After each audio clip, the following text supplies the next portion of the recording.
If you've become a little bit jaded about climbing the career ladder as a nonprofit leader, today's conversation is for you. Kimberley, McKenzie, and I are diving into our fourth of six conversations that we had around the courage to lead differently as nonprofit women leaders. And we're talking about leadership is a loop of continuous growth rather than just a simple ladder where you continue to evolve. What you're going to learn in this conversation is how to get out of that perfectionist kind of mindset, how to start seeing yourself as an evolving, constantly evolving leader, and how to make sure that you are doing that work to be your best self and showing up to impact your team in the way that you not only feel proud of, but is also effective. Let's dive into this conversation. Leadership doesn't come with a final destination. Just when you think you found your footing, something shifts, the team changes, the work evolves, or you do. That's not failure, that's leadership. And it's a journey of going and reflecting and ongoing reflecting and realignment and growth that never really ends. And Kathy describes it in her book as the infinite leadership loop. Um, which we're going to talk about more today. But before we do, let me introduce myself. I'm Kimberley McKenzie.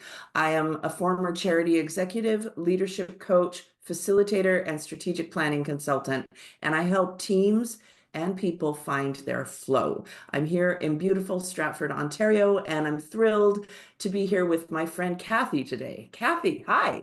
Hey, how's it going, Kimberly? Excited Great. for week four of our conversations about having the courage to lead differently. For those women who feel overwhelmed, full of self-doubt, wondering if they have what it takes to lead, I help them build their confidence, take back that control, and set some boundaries so they can feel good about their leadership and their life. And yes, I wrote the book Character Driven Leadership, which is my second book. And we've been talking about it for the last few weeks, along with the work that you do around supporting leaders in the nonprofit sector so that they're not feeling overwhelmed, that they're not falling apart, that they're not struggling with imposter syndrome, that they're not burning out, because we know that's what's happening in many cases.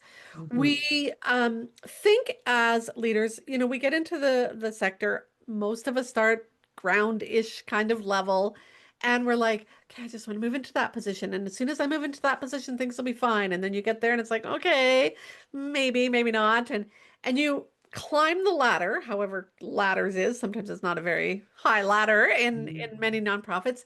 But you think that at some point you're going to get into this position and you're going to have made it, that it's going to feel good.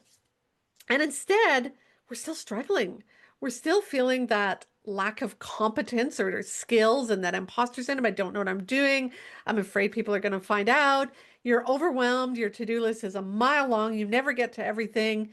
As much as you really, really, really want to do more with your staff or get to this project, it just never seems to happen. And so we're on that edge of burning out. And Mhm. there's something about this climbing that isn't quite right.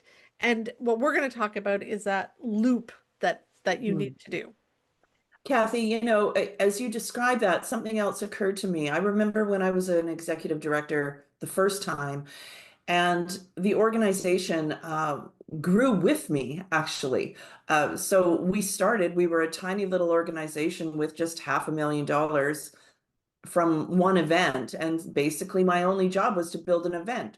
But over the years, the organization grew to millions and millions of dollars. And with that, my role as a leader also evolved. And I found myself in meetings and rooms with some pretty influential people. And that's when all of a sudden you look around and go, how did I get to this place? And I think a lot of folks in the nonprofit world evolve with their organizations too. Yeah, yeah. Um, and I think that's how you get to that place and you look around you. And sometimes that idea of, you climb the ladder and you get to top, and was the ladder even in the right spot, right? You look around Mm, in the room, is this the right place for me? It might be, but you might not have, and we've talked about this over the last few sessions, you might not have leveled up as you went up the ladder. You may not have grown the skills to get there and support you. Um, and you may look around you and go, ooh, I don't know if I want to be here. For me, I got to that point where I had moved from, I don't know what we called them, team lead, supervisor, program manager, like I'd moved up and I got to the point where I was looking at this next level position and I could pull out my journal and show you the things I was writing about. I don't know if I want this position. Mm, I don't know if I want that level of stress. I don't mm, know if I want that level of responsibility, that amount of travel. I mhm, didn't, and it ended up that I didn't take the position. And I was talking to a client the other day and she was in the exact same place. Like, what am I doing here? Do I really want all of this?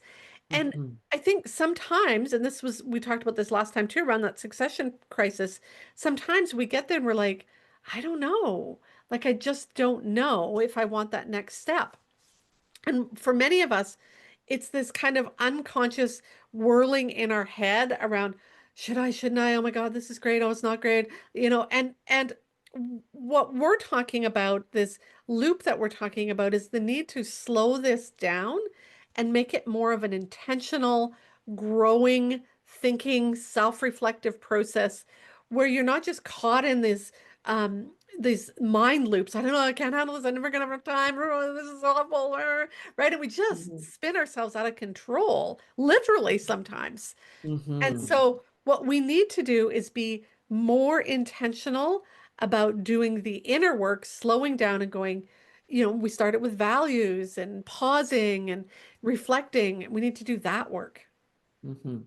On an ongoing, because we are complicated human beings and we need to constantly evaluate, and that's why I love the when we get into it, and I hope you'll show it in a little bit, but the balancing of meeting the needs of the organization with the self-reflection and Yeah. the internal work around who am I now? Am I where I want to be? And this is often, it happens so frequently when you think about fundraisers who are just really great fundraisers, and all of a sudden they're promoted into a leadership position Yeah. and now they have a team and they need a completely different skill set than they did to be a really, really great fundraiser. It's so this leadership work matters, and it's fascinating because there's nothing more rewarding than seeing somebody just blossom into their confidence as a leader, Yeah.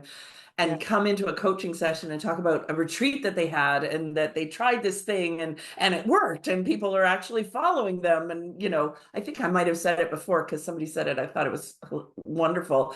When you're in a leadership role, if you look behind you and nobody's following, you're just going for a walk.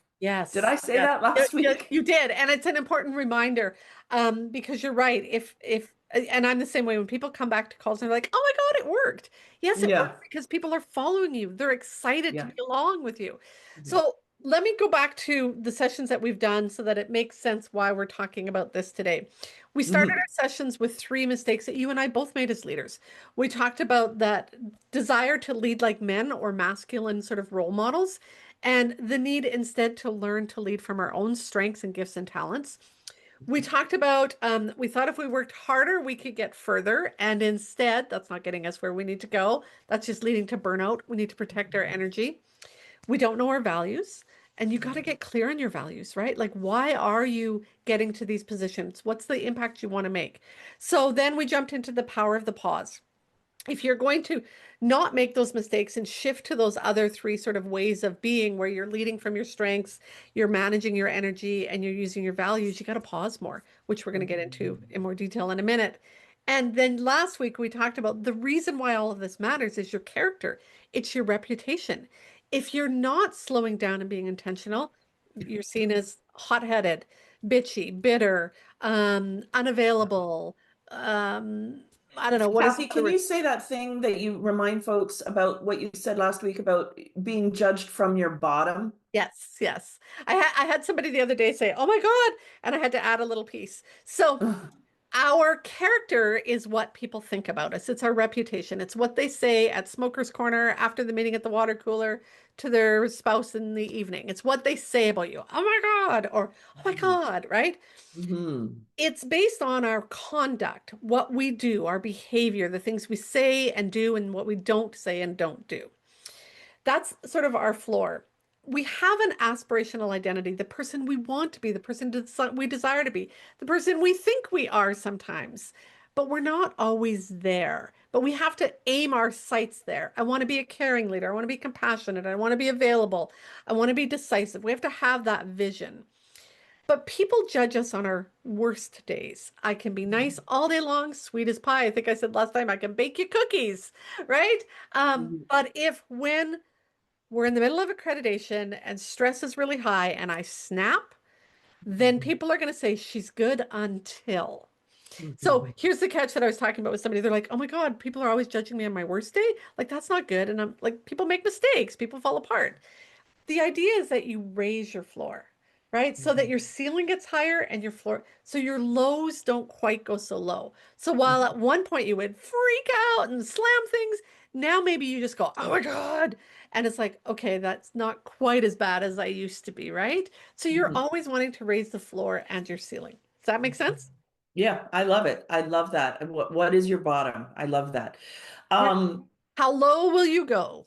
yeah. So let's talk about this ladder. The perception that a career is going, you're going to start here and then take another step up and then another step up and then another step up. And in reality, we know that many leaders often fall off a ladder. And you and I certainly have had that experience. Do you want to share a little bit about when you might have fallen? Well, and I think it goes back to character because when you climb the ladder, if you're not careful and you suddenly get too busy, which is what happened to me, similar to you, we grew, we grew, we grew, and all of a sudden I had more responsibilities than I could manage. I didn't have the skills, I didn't have the resources, I didn't have the capacity to do everything. So what did I do? I worked harder, I stayed later. I stopped being so nice and kind and connected to my team and asking them how their day was. I expected more of them. In fact, I demanded more of them.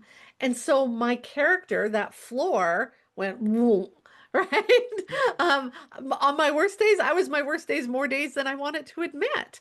And so that's, yeah, as we climb, we want to also make sure that we're not falling out of alignment with who we want to be, our values, our ethics, our morals, what we stand for, what we believe in.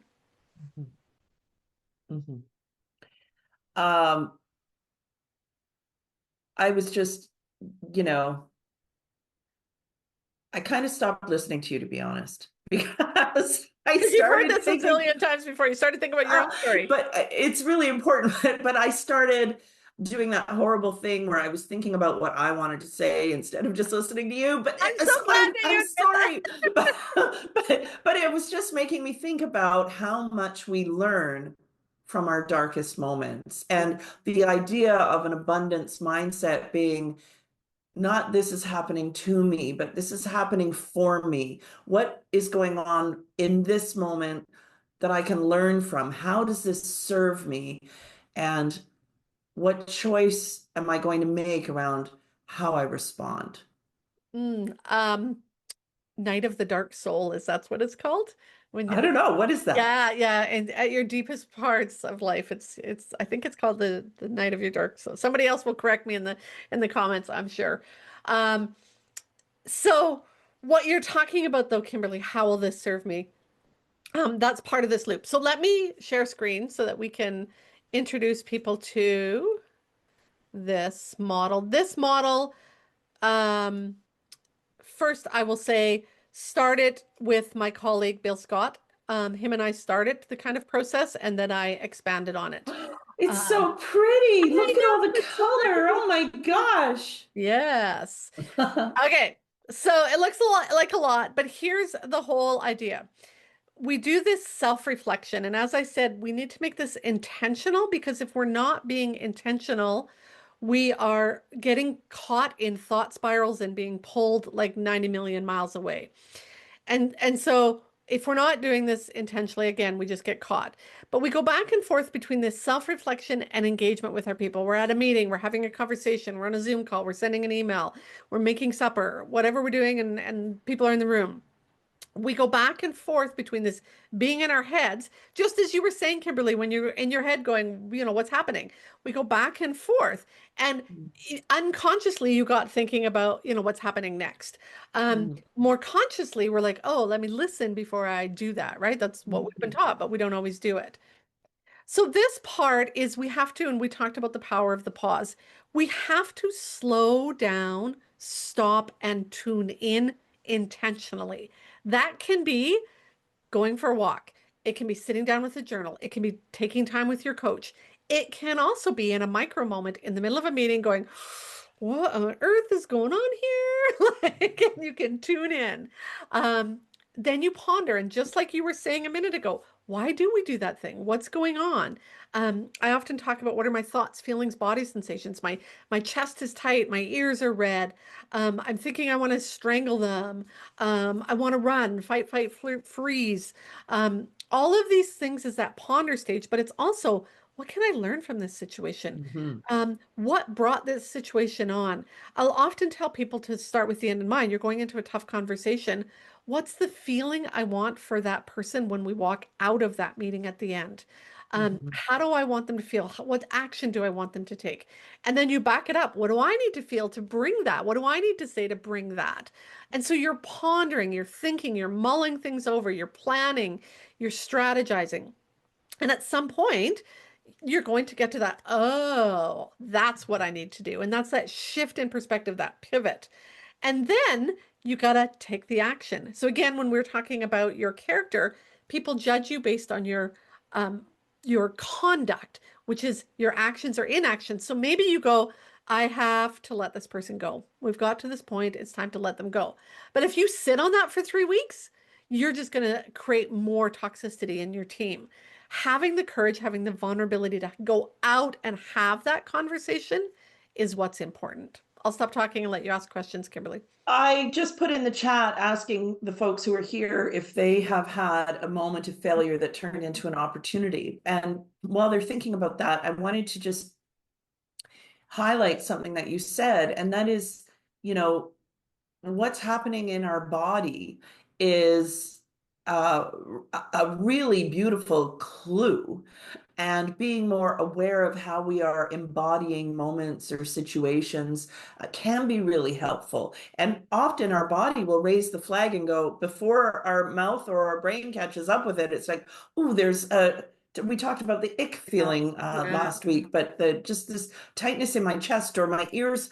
For me, one example of that for me of when I knew back in the day when I was fundraising, when I knew that the direct mail copy was great was when the hair on the back of my neck would prickle up. Yeah. And I go, oh, I've got that feeling on the back of my neck. This is good now. But Yeah. so we do need to pay attention to what's happening in our bodies, and we can do that if we take that moment to pause, the It's power funny. pause. In one of my courses, I have like a 3-page worksheet with body sensations because Mm. we spend more time numbing out Mm. than tuning in. And Mhm. so the example I always use in your tummy, right? Is it Mhm. nervous? Are you excited? Are you hungry? Or do you have to go to the bathroom? They're all in your stomach, right? What do they mean? When your chest is tight and tense, are you scared or are you angry? Right? Are you protecting or are you fighting? There's so much around that and there's such good guides. And yeah, we don't slow down to tune in. We Mhm. we numb out. I mean, how many people on the call today listening skip lunch? Don't feel when your body is tense and tight and you need to get out and stretch and go for a walk. We just numb it all out. And that's not helping you because as you said, those are gifts, those are guides to what's going on in the conversations with your people. Mhm. Yeah, even just stopping and stretching. I mean, I don't know if you went before we were on this call. I realized that I got out of bed, I had a cup of coffee, I came straight to my office, and I didn't really take the time to wake myself up. And so I had to sort of get into my body. Sorry, can Yeah, you hear those dogs? Like, is that awful for you? dogs are fine. Oh, good. Okay. You know, can you? I'll start talk while you. talking about the shift, Kathy, Yes, I'm going to yes, close my door. Hang on, I'm closing the absolutely. door. When you were talking, Kimberly, or the question you popped in about, can you think of a time when a failure turned into a learning opportunity? There's a term that I talk about in my book. We haven't actually character-driven leadership, called post-traumatic growth. So we Love often think that. about, Oh, right? We good. often think about post-traumatic stress.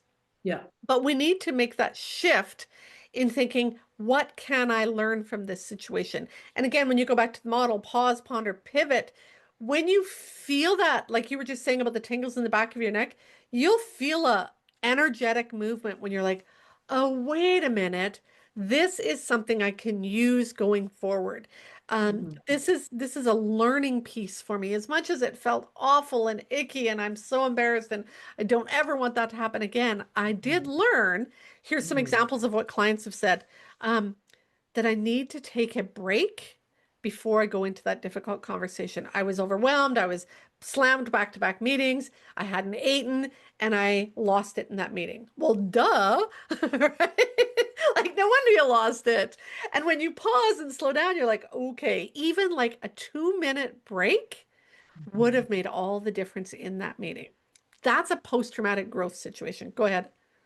Well, it's just that before I don't, I think it might have been in theater school when I learned about, how you walk through a door, the entrance that you take when you walk into a room, taking a moment to pause before you Yeah. go through the archway of that door and Yes. being intentional around how do I want to show up right now? I remember when I first started doing all of this online stuff, I made sure that I had a smile on my face before the camera popped open, right? Because that's what happens. How many times is the camera like, huh? Are you there? Yeah, yeah, yeah, And yeah. Well, you yeah. and I have been intentional about the start of these meetings or these calls because We're we know, trying. right? Well, but we know that if somebody's listening to the replay, hello, we're going to wait till some people get on, right? And when you do a meeting like that, 15 minutes in, you're like, okay, we're still waiting for people to show up. You Mhm. just, the energy is just way different. Yeah, I think that's a really great point now that we both have virtual practices. The Zoom room is the exact same thing as walking through a doorway, Yeah, yeah, right? But this idea that the idea of thinking around leadership as a loop helps us realize that, well, people have said to me, you look like you've got it all together. How did you get such this perfect life? I'm like, holy smokes, no way. I have a practice. I have an ongoing daily practice that focuses on my mindset, that focuses on body positivity, that focuses on reflecting in my journal and saying all of the things that are in my head and getting all those things out into my journal. Without that, if I go more than a couple of days without doing that, I start to feel unmoored or unhinged or just untethered. I don't know. It's hard. It grounds me. The journaling practice grounds me. But this idea that we are constantly evolving and constantly becoming the next best version of ourselves, I think allows you to call on some grace for yeah, yourself yeah, and some compassion for yourself that you don't need to have it all figured out all of the time. And one of the best things you can do as a leader is to surround yourself with people smarter than you and then get out of their way. yes, yes. Right? Just get out of their But way. but I think you're right. I was talking to a client yesterday and she's hit kind of a low. Um, and she's like, and after we kind of talked and did some stuff, she said, "Oh yeah, I forget that the trajectory isn't like this, it's like It's, this." Right? yeah, That yeah. you hit lows and then you come back up and each time, again, if you stay flat with those lows, you're not doing the Hmm. growth. This is Hmm. why this is the intentional part, right? Hmm. Intentional growth is going to give you this instead of this constant, and that's also what's going to bring your floor up, right? Your floor and your ceiling are rising as you're doing this ongoing growth. And the tool that I teach, and you have a tool as well, is this whole pause, ponder, pivot, proceed, and then go back into your people. And then pause, ponder, pivot, proceed, back into your people, right? You just Hmm. do that as an ongoing, You could do that loop 50 billion times a day because each time you're like, "Oh, am I hungry? Should I eat before going into that meeting?" Yeah. That's a process through the loop. Yeah. Yeah. And the idea that we don't need to have it figured out. We don't need to prove to the world how smart we are. We just need to be smart. Yeah. Yeah, that's it, right? Mhm. Smart meaning intentional, right? Mhm. That is the Mhm. wisdom. When Yeah. um before I created the actual infinite loop, I just had the side of the circle and I called it the infinite or sorry, the inner guidance cycle because it helps you access your inner guide. That pause, ponder, pivot, that helps you access your inner wisdom. We are smart people. We are brilliant people. We know the answer a zillion billion times. And back to our conversation about character last week and values, um, we know what's important to us, but without slowing down and tuning in, it's really easy to have that moral fading, that ethical fading, where we're like, okay, it's not such a big deal to skip one-to-one supervision this time. Okay, I'm Mhm. still busy, one-to-one supervision, and then 6 months down the road, you haven't had a one-to-one with somebody. Mhm. That's your values fading away, and without being intentional, it's easy for it to happen. Really does make, leadership feel a little bit lighter. Hmm. Um, and I so wish I could go back, through all of these conversations. I wish I could go back to my 40-year-old version of myself. And first of all, apologize to all the people I worked with, but also, or some of them, I don't know. But also this book, I have to say this book and that loop, are such a gift because maybe those folks who are still in the trenches and trying to figure it all out can find some comfort knowing that the folks that they look up to are working just as hard on their character and on not burning out and maintaining this energy and doing the personal and professional development that is required to be exceptional in the world. And so, I think we can provide hopefully some tools and some tips and some experience and some wisdom to help the leadership journey for those who follow us, maybe a little smoother. Can I make one really bold request Of me or of who? of Of of the people who? listening? And Kimberly and I have not talked about this. Um, Kimberly just said, "I wish I'd had this book when I was starting leadership." So do I, and I've heard that again and again and again from the people who've read it. I am really looking to get this into nonprofit charity courses in universities Mm, and colleges.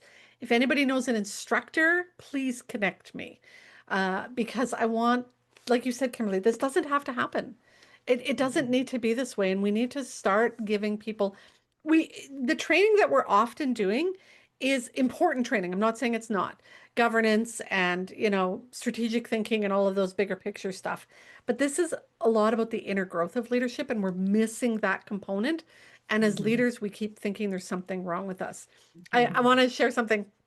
Earlier this week, Sarah Oliveira uh, shared the podcast that I was on with her.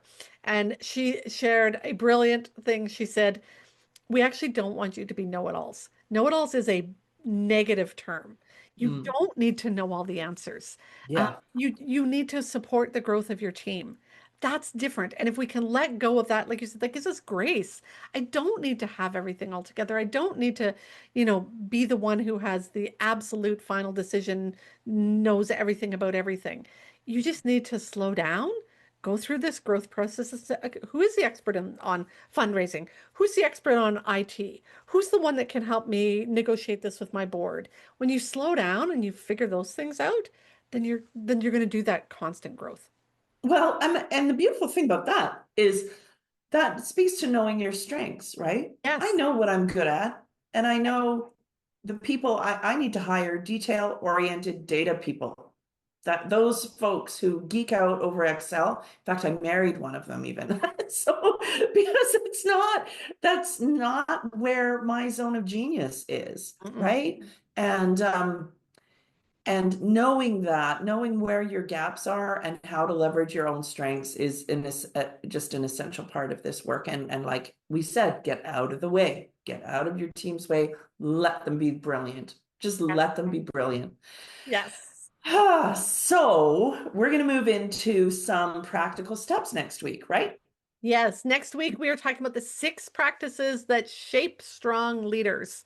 So we are going to give you some tools to actually help you raise your floor and keep it raised, to keep you doing the intentional slowing down and pausing, to help you align with your values and stay aligned with them, and to stop burning out or sitting on the edge of burning out, and to actually learn to thrive and have a what I call a magnetic team, right? Like that Mm. draws people in where you want to be there and you're not disconnected and just there for a paycheck. That's not helping us. Yeah, I call it flow. Yes, And when you personally are in flow or your team is in flow, it does not feel like a slog. It feels easy. It's energizing. It lifts folks up. yes, And I really think I know that we can get there. I know that we can. So these are just some tools next week that will help. absolutely. So if people have questions watching the live stream, pop them in. We will gladly answer those questions. Again, we have 2 more sessions that we are talking about the courage to lead differently. And if you have other things, thoughts, let us know. We are happy to talk about them. Yeah, this live streaming is fun. We're getting the hang of it. Yeah. All right, Kathy, I appreciate you. And I thanks, appreciate folks you. who are listening either live or to the recording. We're so grateful to have you part of our community. See you next week.